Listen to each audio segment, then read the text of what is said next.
नमस्कार, मैं अजय शर्मा आपके अपने YouTube चैनल गुरुजी हेल्प डेस्क पर आपका फिर से स्वागत करता हूं। दोस्तों, आज का हमारा पॉलिटिकल साइंस का टॉपिक रहेगा मौलिक अधिकार। जी हाँ दोस्तों, पोल साइंस का एक बहुत ही इम्पोर्टेंट टॉपिक जिससे आपके सभी कंपटीशन एग्जाम्स में प्रश्न पूछे जाते हैं। मौलिक अधिकार से संबंधित आपके सभी कंपटीशन एग्जाम्स में प्रश्न पूछे जाते हैं, चाहे वो एसएससी का हो, रेलवे का हो, यूपीएससी का हो, चाहे वो स्टेट गवर्नमेंट का हो। तो दोस्तों, ये बहुत ही इंपॉर्टेंट टॉपिक रहेगा, इसलिए मैं आपसे रिक्वेस्ट करूँगा कि वीडियो को शुरू से लास्ट तक ज़रूर देखें और चैनल को अभी तक आपने अगर सब्सक्राइब नहीं किया है तो प्लीज़ चैनल को सब्सक्राइब करें। तो शुरू करते हैं हमारी आज की वीडियो। मौलिक अधिकार। मौलिक अधिकारों के बारे में हम चर्चा करेंगे। मौलिक अधिकारों में हम जानेंगे कि ये किस देश के संविधान से लिए गए हैं। तो दोस्तों, मौलिक अधिकार जो है वो संयुक्त राज्य अमेरिका के संविधान से लिए गए हैं और जो मौलिक अधिकार हैं वो संविधान के यानी भारतीय संविधान के भाग 3 में उल्लेखित है और अनुच्छेद कितने से लेकर कितने तक मौलिक अधिकारों का वर्णन किया गया है, तो अनुच्छेद 12 से लेकर अनुच्छेद 35 तक मौलिक अधिकारों का वर्णन किया गया है दोस्तों। और अगर बात करूं मैं मौलिक अधिकारों की कि कितने मौलिक अधिकार हैं, तो भारतीय नागरिकों को कुल 6 मौलिक अधिकार वर्तमान में प्राप्त है दोस्तों। और शुरुआत में यानी कि जब संविधान लागू हुआ था 26 जनवरी 1950 को, तब उस समय मूल संविधान में जो मौलिक अधिकार थे उनकी संख्या थी 7, लेकिन 7 थी उस समय और अब 6 है, तो एक यानी कि कम हुआ है। तो और ये एक है वो कब कम हुआ है ये मैं बताऊंगा आपको कि ये जो एक मौलिक अधिकार है वो कौन सा था और इसे कब हटाया गया था।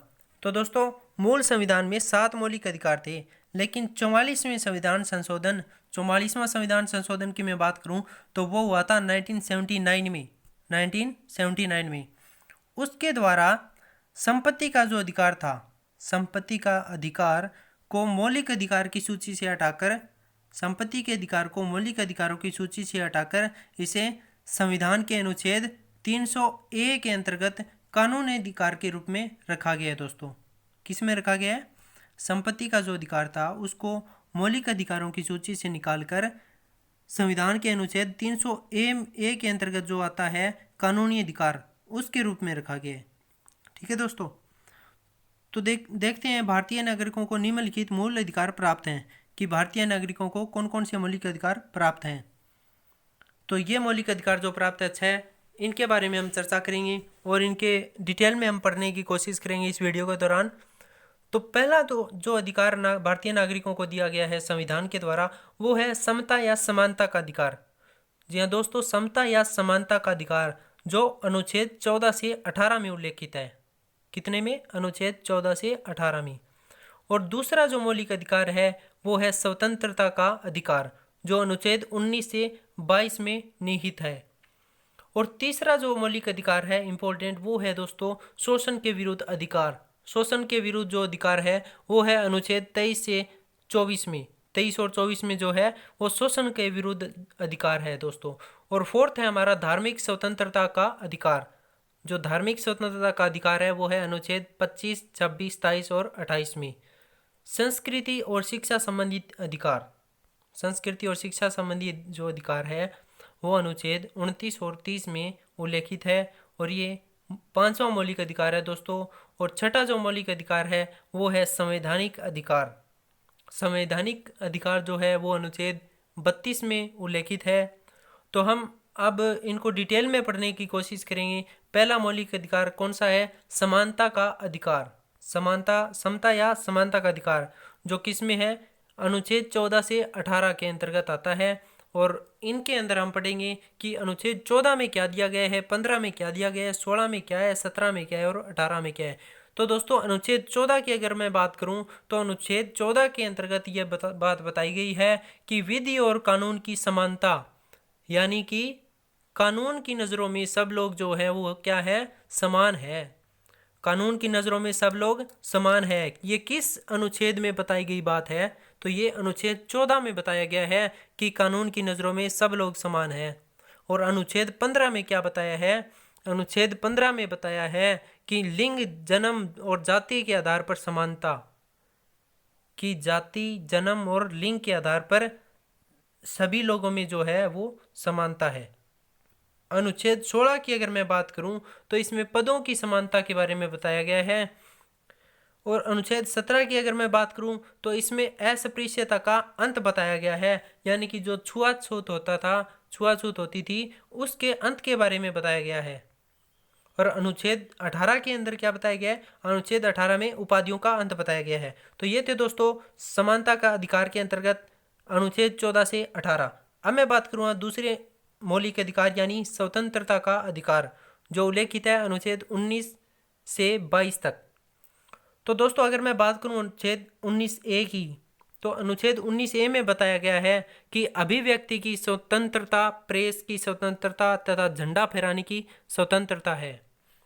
अनुच्छेद 19A में बताया गया है कि जो अभिव्यक्ति यानी कि कोई भी व्यक्ति है, आम लोग जो है, उनकी आज़ादी के बारे में बताया गया है। प्रेस की स्वतंत्रता यानी जो पत्रकार है उनकी आज़ादी के बारे में बताया गया है। और झंडा फहराने की स्वतंत्रता यानी इसके अंदर बताया गया है कि भारत के नागरिक को, हर किसी नागरिक को झंडा फहराने का अधिकार है।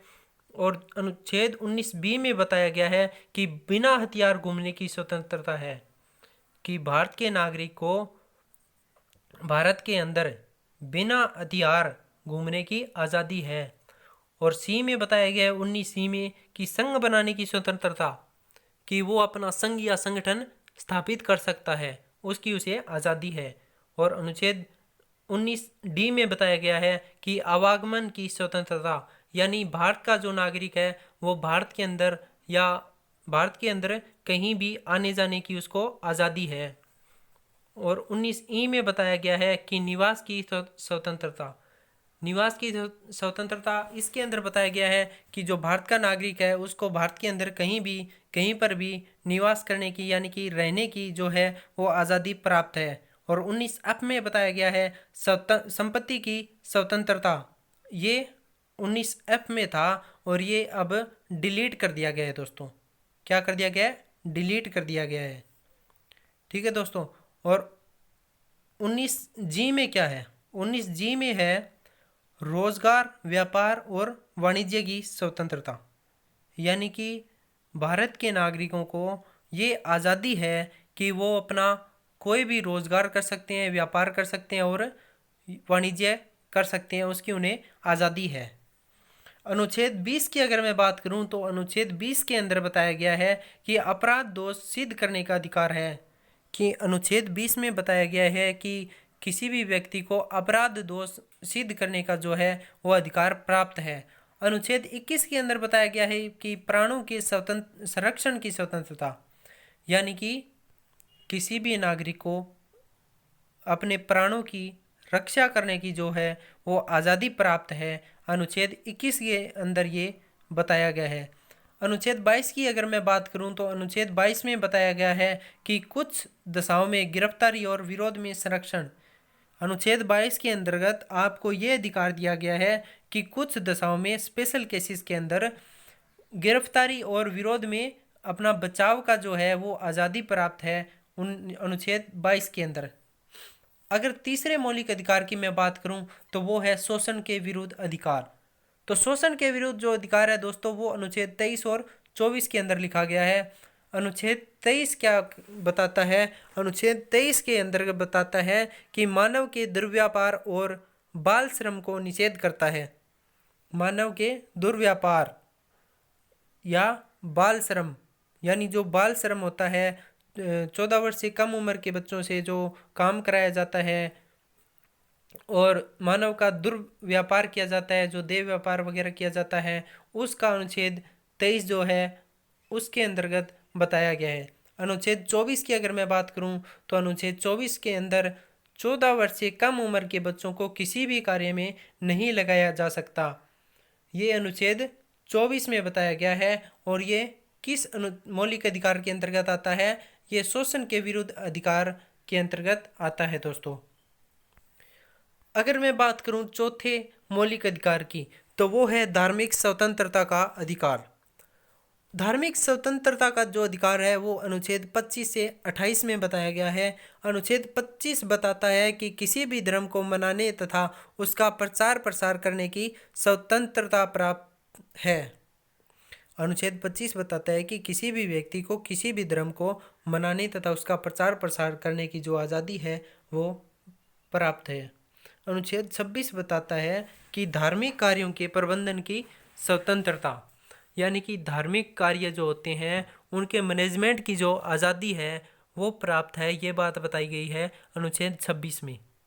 ठीक है दोस्तों, ये तो थी धार्मिक स्वतंत्रता के अधिकार के बारे में बातें। तो आगे हम बात करेंगे संस्कृति और शिक्षा संबंधी अधिकार के बारे में। तो जो संस्कृति और शिक्षा संबंधी अधिकार है वो बताया गया है अनुच्छेद 29 और 30 में। कौन से में? अनुच्छेद 29 और 30 में। तो अनुच्छेद 29 की मैं अगर बात करूं तो अनुच्छेद 29 में बताया गया है अल्पसंख्यकों के हितों का संरक्षण, कि अल्पसंख्यक लोग जो हैं उनके हितों का संरक्षण यानी बचाव। उसकी बात जो है वो अनुच्छेद 29 में बताई गई है दोस्तों। अनुच्छेद 30 की अगर मैं बात करूं तो उसमें बताया गया है कि शिक्षा संस्थाओं की स्थापना और प्रबंधन करने का अल्पसंख्यक वर्गों का अधिकार। अनुच्छेद 29 और 30 के अंतर्गत अल्पसंख्यक जो लोग हैं उनको अनुच्छेद 29 में बताया गया था कि उनके जो हित है उनकी वो बचाव कर सकते हैं, उनका बचाव कर सकते हैं, उनका संरक्षण कर सकते हैं जो अल्पसंख्यक लोग हैं। और अनुच्छेद 30 में बताया गया है कि जो अल्पसंख्यक लोग हैं वो शिक्षा संस्थाओं की स्थापना कर सकते हैं और उनका मैनेजमेंट यानी उनकी प्रबंधन कर सकते हैं। ये अधिकार जो है वो अल्पसंख्यक वर्गों को प्राप्त है अनुच्छेद 30 के अंतर्गत। और मौलिक अधिकार कौन सा है? मौलिक अधिकार है संस्कृति और शिक्षा संबंधी अधिकार। ठीक है, अगर मैं बात करूं मौलिक अधिकार, छठे मौलिक अधिकार की, जिसे हम कहते हैं संवैधानिक उपचारों का अधिकार। संवैधानिक उपचारों का अधिकार जो है वो अनुच्छेद 32 में वर्णित है दोस्तों। और दोस्तों संवैधानिक उपचारों का अधिकार को डॉक्टर भीमराव अंबेडकर ने संविधान की आत्मा कहा है दोस्तों। किसने कहा है? संविधान की जो आत्मा है वो डॉक्टर भीमराव अंबेडकर ने कहा है संवैधानिक उपचारों के अधिकार को। ठीक है, तो इस अनुच्छेद के तहत मौलिक अधिकारों को परिवर्तित कराने के लिए समुचित कार्यवाहियों द्वारा उच्चतम न्यायालय में आवेदन करने का अधिकार जो है वो प्रदान किया गया है। इस संदर्भ में सर्वोच्च न्यायालय को 5 तरह के रिट निकालने की शक्ति प्रदान की गई है। और ये 5 रिट कौन कौन सी है जो सर्वोच्च न्यायालय को प्रदान की गई है? तो वो है दोस्तों, फर्स्ट है बंदी प्रत्यक्षीकरण, सेकंड है परमादेश, थर्ड है प्रतिषेध लेख, फोर्थ है उत्प्रेक्षण, फिफ्थ है अधिकार परीक्षा लेख। ठीक है दोस्तों, और अगर मैं बात करूं इंपॉर्टेंट पॉइंट्स संविधान के जो मौलिक अधिकार हैं उनके इंपॉर्टेंट पॉइंट्स की अगर मैं बात करूं तो वो है दोस्तों कौन कौन से हैं? फर्स्ट है कि ये यूएसए से लिया गया है, यानी कि संयुक्त राज्य अमेरिका से लिया गया है। सेकंड है ये संविधान के जो भाग 3 है उसमें इनका वर्णन किया गया है और भाग 3 के अनुच्छेद 12 से 35 में इनका वर्णन किया गया है। और थर्ड जो मेन पॉइंट है वो है इसमें संशोधन हो सकता है और राष्ट्रीय आपातकालीन संशोधन हो सकता है और राष्ट्रीय आपातकाल के दौरान जीवन और व्यक्तिगत स्वतंत्रता के अधिकार को छोड़कर अन्य मौलिक अधिकारों को स्थगित किया जा सकता है। ठीक है दोस्तों, कि जो राष्ट्रीय आपातकाल अगर होता है देश के अंदर तो जीवन और व्यक्तिगत स्वतंत्रता का जो अधिकार है उसको छोड़कर अन्य मौलिक अधिकारों को स्थगित किया जा सकता है, यानी कि पोस्टपोन किया जा सकता है। ठीक है, तो ये थी दोस्तों हमारी आज की वीडियो पोल साइंस की जो थी मौलिक अधिकारों पर आधारित। तो मौलिक अधिकारों के बारे में बस इतना ही। कल फिर हाजिर होते हैं पोल साइंस के एक नए लेक्चर को लेकर। तब तक के लिए नमस्कार।